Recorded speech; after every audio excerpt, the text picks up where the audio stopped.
Hello, hello, everybody. I am Nate Jordan here with my good friend Mitch. Now, Mitch here is a DJ from Okoboji, Iowa, and we here today wanted to talk about The Doors, more particularly their song Riders on the Storm. So, yeah, Mitch, do you want to provide us a little background information about the song? Well, yeah, sure, Nate. Without a doubt, this is got to be my favorite song by The Doors. It's definitely one of their top songs. It was the last track and the second single off their 1971 acclaimed album "L.A. Woman," and even kind of more eerie. And we'll talk into the kind of the meaning of this song too. Is this was actually the last recording Jim Morrison had with The Doors before eventually moving off to Paris later this year and dying at the infamous age of 27 not long after that. Now, obviously, say what you want about Jim Morrison, but obviously had a lot of demons, might have been plagued at times with kind of his dependency, which turned to drugs and alcohol, but kind of the things that might have helped to expand his mind. But with this song, it's without a doubt a journey, and it just kind of takes you through this whole atmosphere. And we could talk a little bit more about that as well, but Riders in the Storm definitely it's got like real life inspiration plus some philosophical questioning within the two verses apart from the chorus as well. Yeah, and that's what I think's really mysterious about this song. I think it serves as almost sort of a swan song for Jim Morrison, right before he moved to Paris and sadly passed away at such a young age. You're right about that, and now, obviously, hearing some stories about Jim Morrison definitely kind of wanted me to obviously to dive into a little bit more of the Doors music, because it wasn't long ago before I actually started getting big into researching on Morrison, started getting big into listening into a lot of their top tracks. But he really just kind of had an aura about Jim. He was mysterious. He was a surly, but he was very charismatic and very compelling. But those are a lot of the things that I took from this song. Now, it's very layered. The mixing of the song makes it feel like arguably the most atmospheric song by The Doors in their discography, and I would argue that it probably is their most atmospheric. But within that, every bandmate is kind of at the top of their game. You had Robbie Krieger on the guitar, obviously John Densmore on drums, and Ray Manzarek on the keyboard. Now, I'll take this take right here. Ray Manzarek is a very talented, very underrated musician. He kind of reminds me of his status a little bit like Brian May, lead guitarist of Queen, obviously. But in this regard, they were very talented, but very underrated because who was at the helm of their band? For May, it was obviously Freddie Mercury, but for Manzarek, it's Jim Morrison. You had those two charismatic guys leading it here. But, when you listen to this song, you're right. It definitely sounds mysterious. Riders on the Storm, that title right there, you're on a storm. Like, you obviously hear those thunder cracks and the rain, but then the instruments kind of take over. There's certain beats from Densmore's drums. Krieger and Manzarek just bounce off of each other so well in the song. And it almost kind of sounds like rain, in its own sense from the instruments. But obviously you once again hear the aura of Morrison. His lyrics are very simple, very minimalistic, but without a doubt deep, as you mentioned within the verses. And one thing I didn't know about the song until very recently with regard to Jim Morrison's vocals is that he actually whispered the vocals and sang them, and he layered that together, and it creates a really eerie sound that I really like. And yeah, the keyboard kind of imitates the sounds of raindrops, and you get this feeling of like it's almost like it's jazzy but bluesy, and I think when you look later into the Doors discography, they were moving into a more bluesy direction, and it's really sad to think where they would have gone had they been able to release a few more albums before the great tragedy of Jim Morrison's death occurred a month after the song was released. Yeah, you're right about that, but definitely they had a very compelling sound to them. Now, they were coming into prominence around the later 60s. So in this time, the Main Street music, at the time was still a little bit on the softer side, but you had still big names in music. Obviously, you had, the Beach Boys and the Beatles close to the top, but they just had a very unique sound about them, the Doors. It definitely sounded dark. A lot of their themes were on the darker side. and other songs like Break On Through the Other Side, Light My Fire. But this song definitely tapped into that darkness.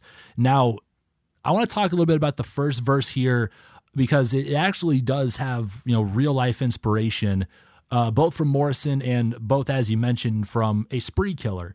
But to kind of directly dive into the first verse lyric, Killer on the Road. Now, you may also say that the theme of the song could be like you're a hitchhiker, or you may be coming up on a hitchhiker and you're contemplating whether or not to pick him up or not. Now, a fun fact about Jim Morrison, before he obviously becoming the rock star that he was at the helm for the Doors, he was, kind of like us, Nate. He was an indie filmmaker in college, both at Florida State, both at UCLA. So I looked into his films, probably a better singer than a filmmaker, but without a doubt, he had some very creative acts. He had some very creative movies and films that he worked on. One of them is a film called Highway: An American Pastoral. That was a short film that Morrison co-directed with 3 others and also starred in. A little bit of the inspiration goes to Morrison's experience hitchhiking back to his days at Florida State with a long-distance relationship, sometimes up to 300 miles, but also probably more notably, Morrison actually witnessed a Native American man dying in the desert. That had a very traumatic effect on him as a child, and Jim actually talks about it in a voiceover in the film, interesting enough. So Morrison himself acts as the hitchhiker, and it's later revealed that the character that he's playing is a serial killer, and the hitchhiking part Morrison probably experienced, but both the film and song could be given credit of inspiration from a real-life spree killer by the name of Billy Cook. And over a 3-week period, hitchhiking from Missouri to California, he ended up killing 6 people brutally. So it's really kind of interesting. And but it's still at the time kind of cool how Morrison can adapt his own experience from hitchhiking to throwing that on top of actually killing people, which I doubt he did that, but how he's able to tie that in and create this narrative, he did a very efficient job at it.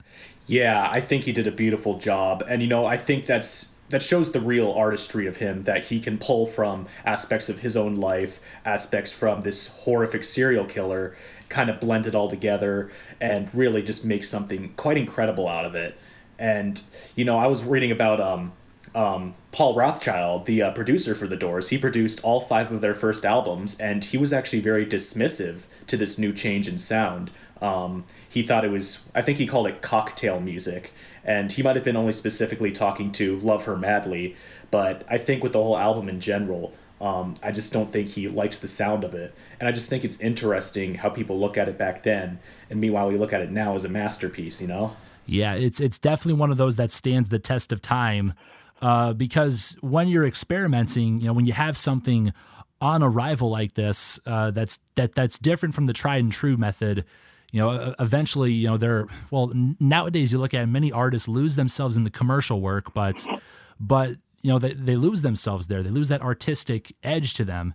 What really kind of inspired them and what made them want to venture into new things.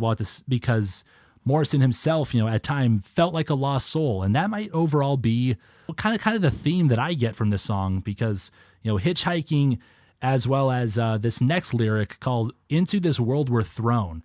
That recalls a German philosopher by the name of Martin Heidegger. He kind of argued this whole concept of thrownness as in its most basic form of human existence. Now, like, picture we go from a state of nothingness, like before we're born, to being thrusted into humanity, and now it's up to us to be out here in the society trying to make meaning of it. So maybe the song kind of deserves a little more credit now to this whole we live in a society meme.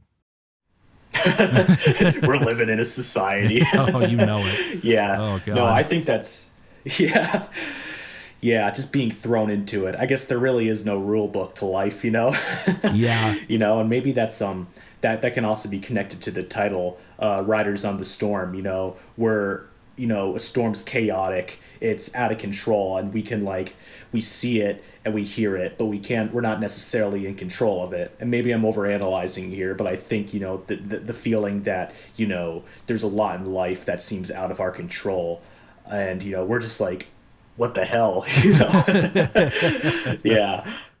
Yeah, well, I feel like that's in a sense is human nature, but you and me obviously both being in our early 20s, that's probably the biggest part of the song we can probably relate to most. Just trying to make meaning out of all of this, because in a way there are times we do feel lost and life literally is a storm, and it is 2020 after all. There's a lot of chaos and a lot of stormy shit out there in the world, but it's just kind of up to us to just go down this path.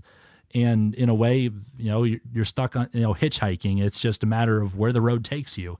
And then maybe even tapping a little bit more into that second verse, girl, you gotta love your man. Now I don't really know how much this might be on the nose here, but maybe just a responsibility of maybe like a codependency, most easily put, like a relationship, like really finding a woman to love and to help kind of give you guidance, to help kind of give you a meaning for life, why man does anything. And a lot of times through music, there's